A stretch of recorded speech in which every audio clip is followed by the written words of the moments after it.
성령님께서는 오늘날에도 복음 전도자를 세워서 세계 곳곳에 복음을 전하게 하십니다. 우리가 복음 전도자, 선교자 하면 가장 대표적인 인물이 사도 바울입니다. 사도 바울은 예수 그리스도가 공생의 12제자들 제외하고 난 후, 또 그 다음에 나중에 가룟 유다가 대신하고 예수를 십자가에 못 박힌 그 한 명과 또 오늘 직접 12제자 속에 들어가지 않는 사도 바울은 자신이 사도다 그러죠. 자신이 사도다. 이거 가지고 12사도와 치열하게 어떤 정통성을 가지고 논쟁도 하고 대립도 하고 갈등도 겪었지만 사도 바울은 당당하게 자기는 예수 그리스도가 직접 다메섹 도상에서 나를 사도로 삼았습니다. 그래서 그 누구보다도 복음을 전가하기 위해서요, 그 사도의 어떤 정통성을 인정받기 위해서 누구보다도 치열하게 복음을 전가하고 또 전 유럽을 다니면서 로마 제국에 있는 유럽을 다니면서 정말 목숨을 다하여 그렇게 사도로서의 역할을 잘 감당합니다. 뭐 우리가 사다 보면 좀 그런 게 있잖아요. 이 나면서부터 정통된 적자와 또 그렇지 못한 사람이 열심히 사는 게 오히려 나면서부터 이 정통성을 이어받은 사람보다 그 정통성에 들어가기 위해서 치열하게 사는 사람, 그 사람이 오히려 더 업적을 남기고 그런 게 종종 있습니다. 우리나라 역사를 보면 그러면 1986년도가 우리나라가 스포츠가 아시안 게임이 열렸어요. 아시아 게임이 열려가지고 그때 희망을 주는 이 사람이 인춘인지 단거리 마라톤인지 단거리인지 어떤 선수인지 모르지만 왜 그렇게 잘하냐니까 어떻게 훈련하니까 그거 봐서 라면 먹고 훈련했다. 그래서 온 국민이 감동을 받고 그러세요. 저도 그 당시에 조그만 사업을 하기 위해서 1986년도에 오토바이 타고 다니는데 이제 어느덧 차가 생겨봤는데 그 당시에는 차가 별로 없었어요. 서울도 그렇고. 그때 경유 가격이 지금은 뭐 1,300원, 1,400원 1리터 그렇게 하는 경유차가 아니어서 정확하게 모르겠는데 휘발유차는 뭐 1,356원 이렇게 하는. 그때 제가 경유를 45리터 까딱 넣으면 9,000원 했어. 9,000원. 그 1리터에 180원 할 때 사람들 그걸 이야기하면 모르는데 그런 적이 어딨냐고. 저는 경유차를 타고 왔기 때문에 가동 하면요 8,500원, 9,000원 45리터에 공고. 지금 가격이 얼마인지 모르겠어요. 그래서 어디를 가든지 관공서를 가든지 학교를 가든지 병원을 가든지 제가 어디 가고 싶은 대로 가면 수위가 문을 열어줘 경제까지 받으면서 제가 경유차를 타고 다녔어요. 뭐 주차비 낸다는 건 상상도 못했어. 주차비 자체가 없었어 그때. 그제 차가 반가워가지고 오면 수위가 얼른 내려와가지고 차문 열어주고 어디 오시냐고 또 묻지도 않아. 또 얼른 들어가라기도 하고 그런 시절이 있었어요. 1980년. 또 그렇게 해가지고 또 1988년도 예전에 여러분 1986년도 전두환 대통령 때 1988년도도 전두환 대통령 때 서울 올림픽이 열렸잖아요. 그러니까 전두환 대통령이 이 정통 국민의 투표로 뽑지 않는 통일주체 국민회의 대의원 투표로 대통령 체육관, 장충 체육관 선거했어요. 그러니까 이 정통성이 약하잖아요. 쿠데타를 일으켜가지고 대통령이 되는데 정통성이 약하니까 이 정통성을 인정받기 위하여 막 그 세계적인 스포츠를 막 행사한 거예요. 그래가지고 우리나라 경제가 쫙 발전이 됐죠. 그래서 1986년 아시안게임 했는데 그 한 2년 사이 또 1988년 아시안게임을 그 세계 서울 올림픽 게임인데 그 후로부터 차가 급속하게 열립니다. 차도 많아지고 뭐 그래서 한 1990년 후로는 이제 어디 가도 수위가 어디 왔느냐고 맞고 2000년대부터 그 뭡니까 주차료를 받기 시작하고 차가 막 늘어나. 이게 정당성, 정통성을 인정받지 못하니까 그런 것을 열어가지고 정통성을 인정받고 경제를 막 활성화시키고 막 그랬죠. 그래가지고 했는데 우리 바울을 보면 이분이 사도가 아니잖아요. 그런데 사도로서의 예수님으로부터 직접 벌어가서 이 정당성, 정통성을 인정받기 위하여 사도 못지않게 정말 죽음을 무릅쓰고 복음을 전가하고 복음을 갖다가 몸을 아끼지 않고 하고 그래서 이 사도 바울은요 살아생전에 1차, 2차, 3차를 세계 선교를 하는 거죠. 그래서 1차는 사도행전 13장 1절부터 14장 22절까지가 사도 바울의 1차 선교 여행이에요. 그리고 2차는 언제냐 하면 2차로 제가 이야기했죠.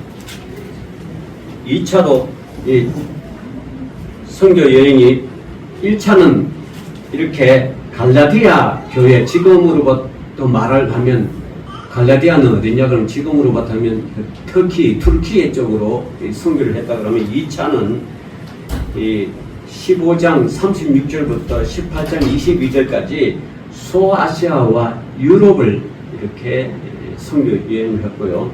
오늘 여러분이 읽었던 이 20장은 여러분 3차 사도 바울의 선교 여행입니다. 이게 3차는 언제부터냐? 18장 24절부터 21장 17절까지 이거는 소아시아와 유럽. 소아시아 같은 오늘날 뭐 투르키하고요. 유럽이라 보면 그리스로부터 시작해가 스페인까지 전 유럽을 이렇게 복음의 초석을 놓는 것이 사도 바울이었습니다. 오늘 여러분 읽었는 저는 이제 이 3차 전도 여행 가운데에 벌어지는 그런 일들입니다. 그래서 성령 하나님께서는 전도자들을 세워서 복음을 도시마다 전하게 하시고요. 죽은 사람을 살리는 능력을 전도자들을 통해 보여주시고 그렇게 하십니다. 그래서 전도자의 가는 곳마다 믿는 사람이 생겨나고 전도자는 성령님의 인도를 따라 전도 계획을 세우고 지킵니다. 성령님은요, 교회의 생명의 역사를 보이시고 전도의 결과와 결실을 많이 나타내게 하십니다. 사람이요, 살다 보면 사건, 사고가 많습니다. 크고 작은 사건, 사고에 어떤 사람들은 스트레스를 받는 사람도 있습니다. 본인에게 해당되는 사건, 사고라면 그것을 해결하기 위하여 스트레스가 더 많이 받아요. 본인에게 직접적으로 해당되지 않는다 할지라도 생각이나 생활 태도를 급작스럽게 바꿔야 할 만큼의 사건, 사고도 있습니다. 하나님을 생각하고 다른 사람을 향한 봉사로 바뀐다면 이 사건, 사고가 참 좋겠습니다만 자신의 욕망 덩어리와 고집불통으로 바뀌는 계기에 사건 사고도 많이 있습니다. 사건 사고를 보는 사람들의 관점과 이를 받아들이고 해석하는 사람의 생각에 따라 대응하고 변화하는 방향이 매우 달라질 것입니다. 여러분, 교회도요, 가만히 있는 것 같지만 큰 교회든 작은 교회든 사건 사고가 많습니다. 교회라면 평안해야 하고 사람들이 서로 즐겁게 잘 지내야 하는데, 교회도 말이 많고 탈도 많아 보일 수 있습니다. 그저 사람이 모인 것이니 그러려니 하자고 얼머부리지만 그 뒷맛은 깨어나지 못할 때가 종종 있습니다. 하나님을 믿는 사람들, 예수님의 이름으로 모인 사람들, 성령의 감동을 받아 산다는 사람들이 모인 교회에서조차도 사건 사고가 많다는 걸 쉽게 받아들여야 하는데, 교회가 왜 그러냐, 어떻게 교회가 그럴 수가 있냐 그러면서 못 받아들인 사람도 있습니다. 교회 안에서 생긴 사건 사고가 믿음 생활에 타격을 주고 믿음을 갖고 살기는 하지만 교회에는 안 나가겠다고 소위 말하는, 오늘날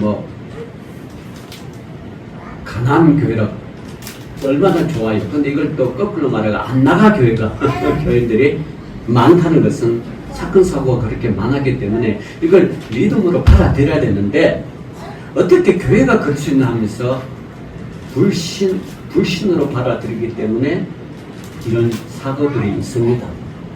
현대의 교회만 그런 것이 아니고요. 여러분, 성경을 읽어보면 초대교회도 사건 사고가 많이 있었습니다. 문제는 사건 사고를 바라보는 신자들이 시각이 중요합니다. 왜 중요하냐? 첫 번째로 집회 중에 사고를 당한 교회. 오늘 여러분, 사도 바울이 말씀을 강조하는데 지금 사고가 일어났잖아요. 복음을 전하고 각 지역마다 교회를 세운 사도 바울도 교회 안에서 사건 사고를 많이 겪습니다. 특히 고린도 교회의 경우요, 은사 문제 때문에 싸움이 있고요, 파벌 문제 때문에 싸움이 벌어지기도 하고, 또 진리의 문제, 나중에 먹는 것의 문제, 또 우상 숭배의 문제, 이방 종교의 혼합 문제, 또 결혼을 했는데 누구랑 하냐, 결혼 가지고의 또 문제, 하여튼 여러 가지 문제가 있고요. 또 목회자의 권위에 도전하는 문제, 이런 수많은 문제들이 초대교회도 있었습니다. 오늘날의 교회도 똑같은 문제입니다. 이 문제는 지상의 교회가 불완전하기 때문이라고 보아야 되겠습니까? 여러분, 그보다는 지상의 교회를 이루는 목회자와 신자들이 온전하신 예수님을 따르기보다는 자신들의 생각과 욕망을 따르기 때문에 이런 문제가 생겨나는 거예요. 단순히 이 지상의 교회는 광야교회이기 때문에 갖추지 못하기 때문에, 또 불완전하기 때문에 이런 사건 사고가 생기는 것이 아니라 완전히 예수님을 따라야 되는데, 그 예수님을 자기의 욕망과 욕심을 교회를 통하여 채우려고 하기 때문에 이런 문제들이 많이 생긴다는 사실입니다. 이런 문제들은 교회에서 기도하고 또 교회의 어떤 시스템에 갱신하는 계기가 되기도 합니다.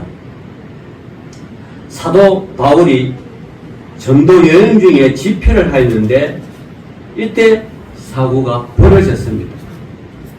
바울이 전도 여행을 마치고 예루살렘으로 돌아가는 중 드로아에서 열린 집회에서 설교를 했습니다.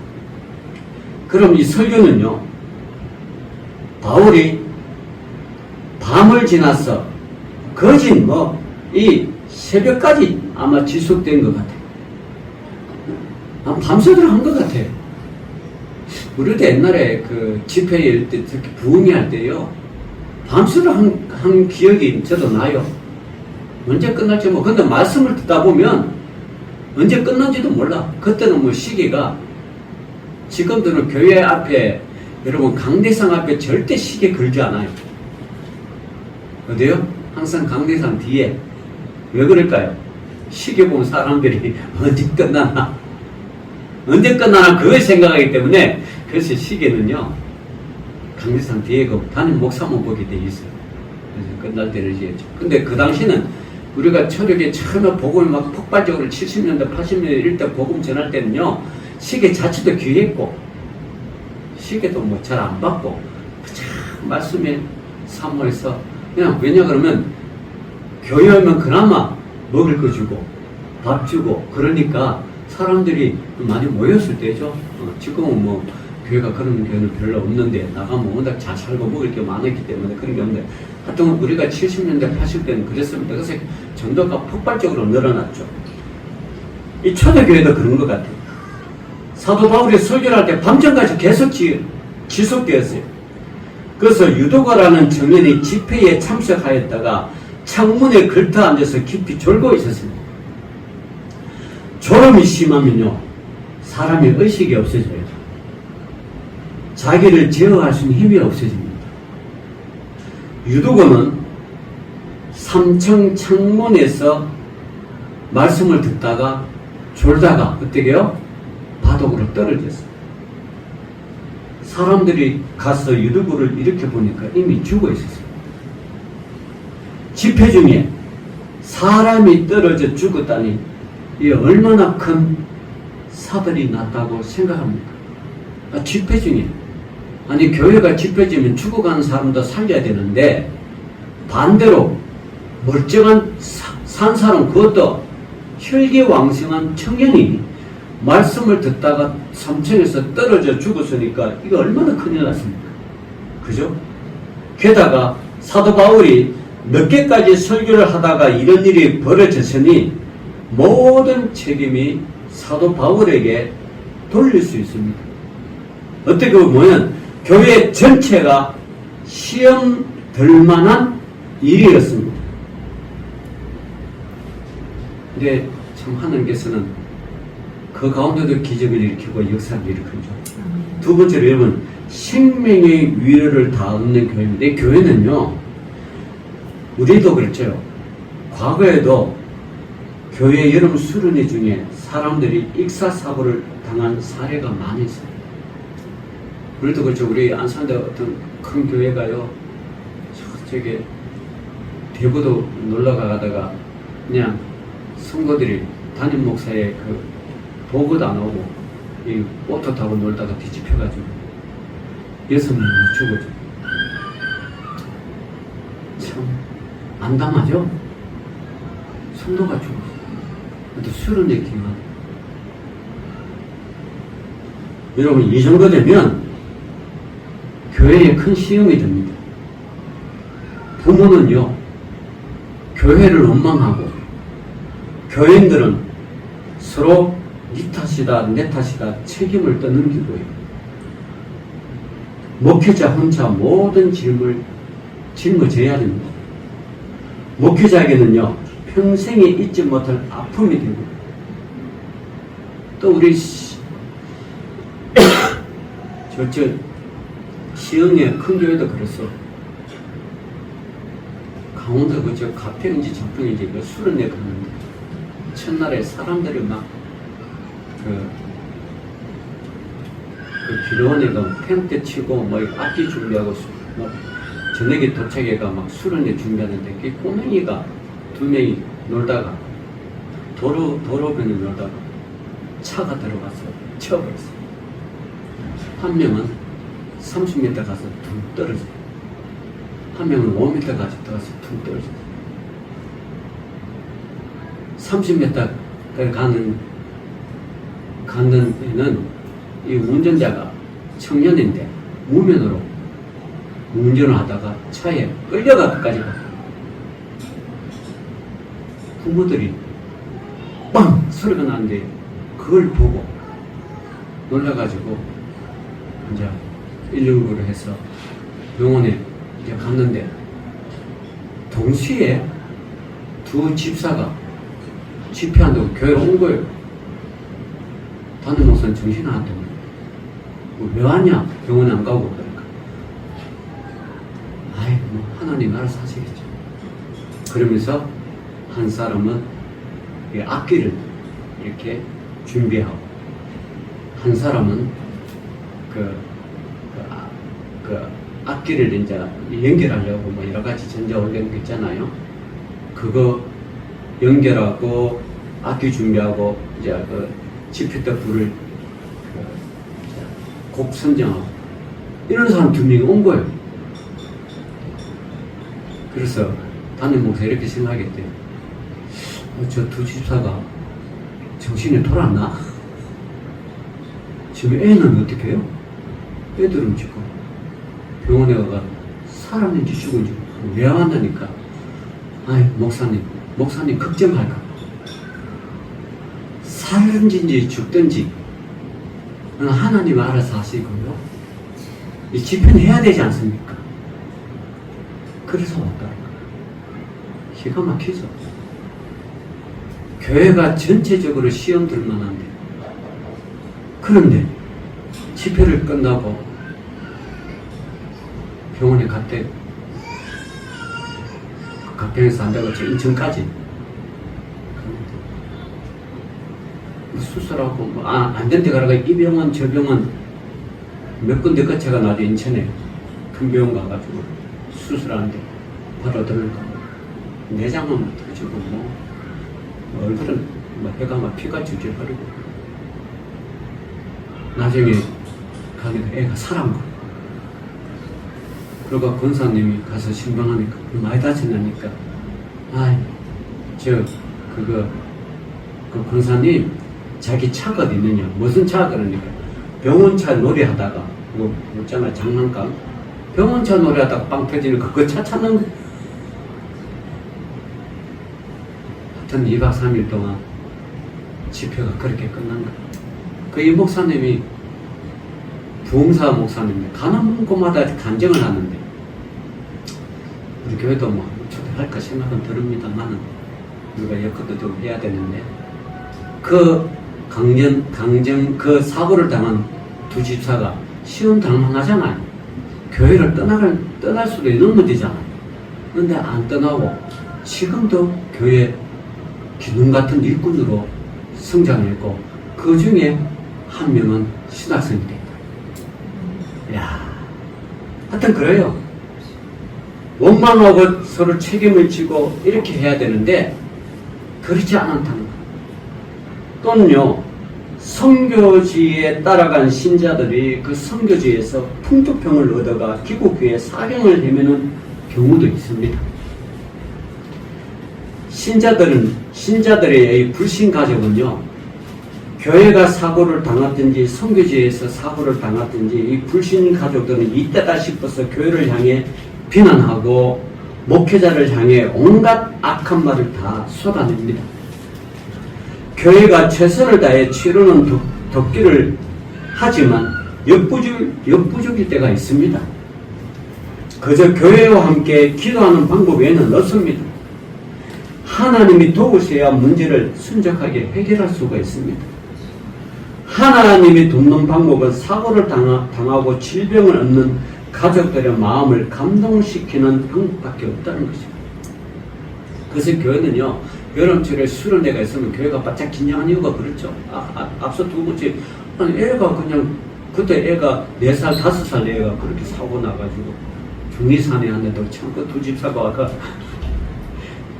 집회 준비한다는 거는 진짜 담임 목사님한테 미쳐서 저런 건지, 안 그러면 참 진짜 헌신해서 저런 건지, 나중에 뭘 헌신해서 그런 거죠.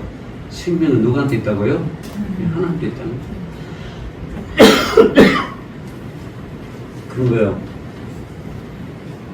오늘 본문 읽었던 유두고가요, 3층 창문에 떨어져 죽었습니다.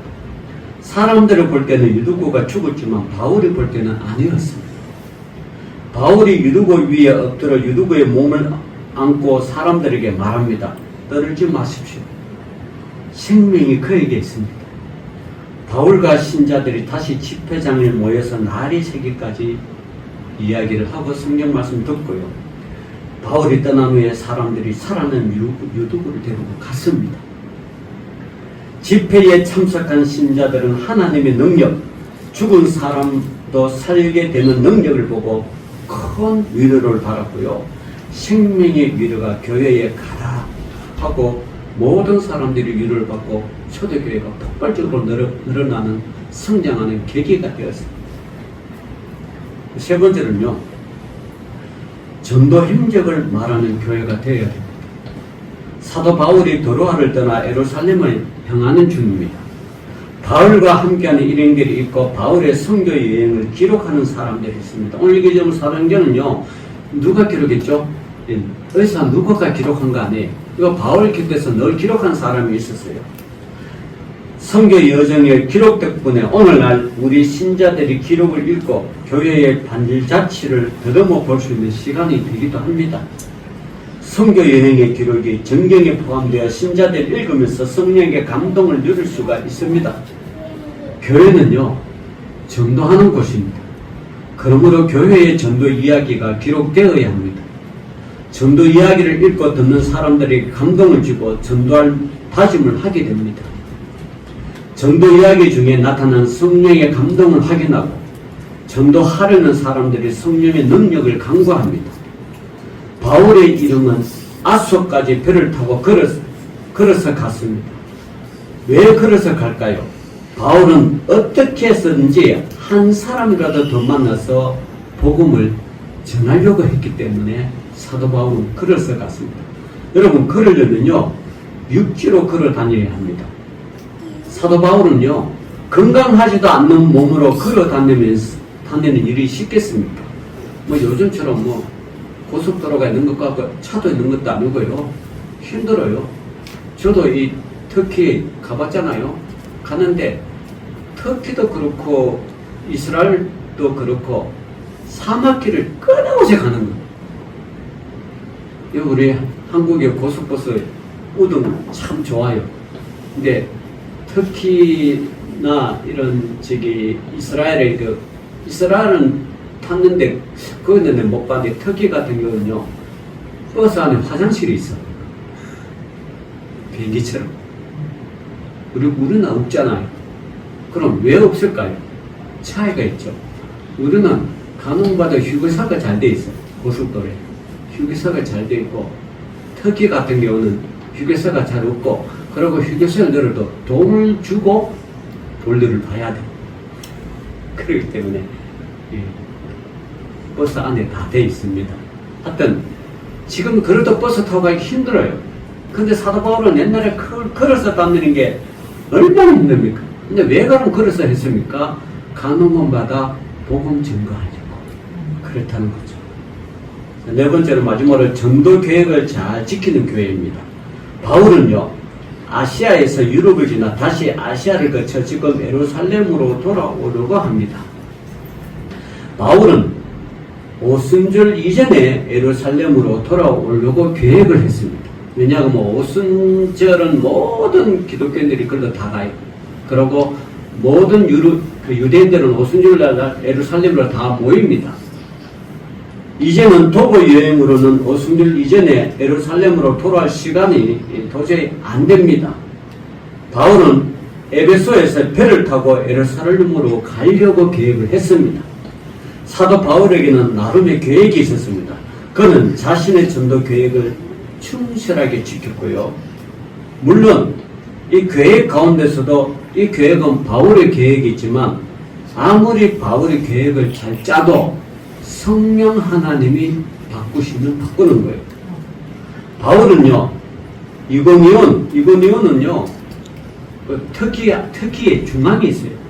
터키 수도가 어딘지 아세요? 터키 수도는요 이스탄불이 아니고 앙카라예요. 앙카라. 앙카라가 이 터키 중앙에 있어요.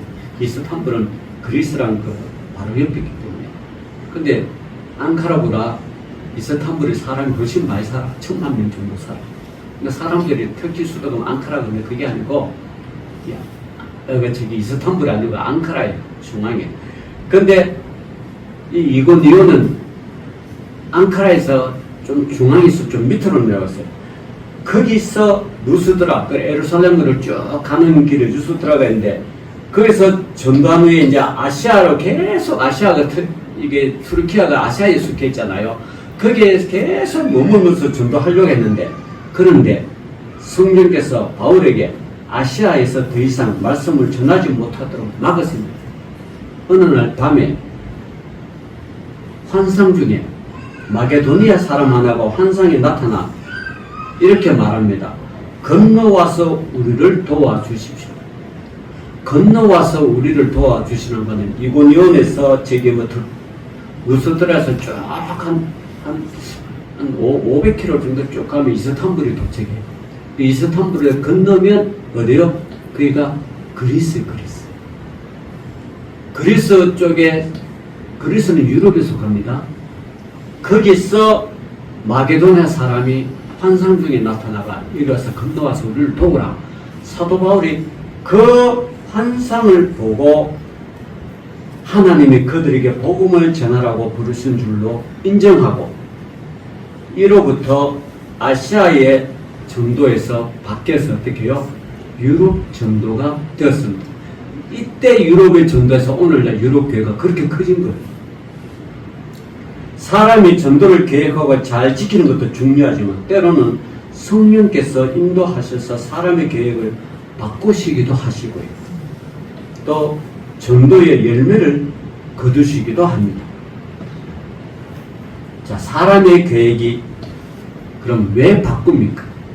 이유는 하나예요. 사람의 계획이 성취되면 사람은 자기 자랑을 합니다. 그러나 성령의 인도하심이 성취되면 성령의 능력을 간증합니다. 그래서 우리는 전도를 하되 철저하게 성령의 능력에 의지해서 전도를 해요. 그래야 자기 자랑이 안 합니다. 자기 자랑이 들어가면요 사람이 교만해지고 결국은 교만이 뭐요? 사람을 파멸시키는데 선봉장이 됩니다. 그래서 철저하게 하나님이 하셨다라는 고백이 있어야만이 자기 자신에게도 은혜고 교회에게도 유익이 됩니다. 그래서 저와 여러분이 전도 계획을 하고 뭘 할 때 철저하게 성령님의 계획 따라 전도해서 여러분 개인에게도 은혜가 되고 교회에게도 유익이 되는 그런 저와 여러분 되시기를, 우리 희망의 교회가 되시기를 주의 이름으로 축원합니다. 아멘. 기도합시다. 하나님 아버지 감사합니다. 오늘도 사도 바울의 3차 전도 여행을 통하여 사람을 살리고 많은 유익을 끼친 것을 볼 수 있습니다. 그러나 그 모든 것이 성령 하나님께서 했다는 고백이 사도 바울에게서 나옵니다. 우리도 전도할 때 성령께서 하셨다는 간증이 있게 하여 주옵소서. 예수님 이름으로 기도 올리옵나이다. 아멘. 아멘.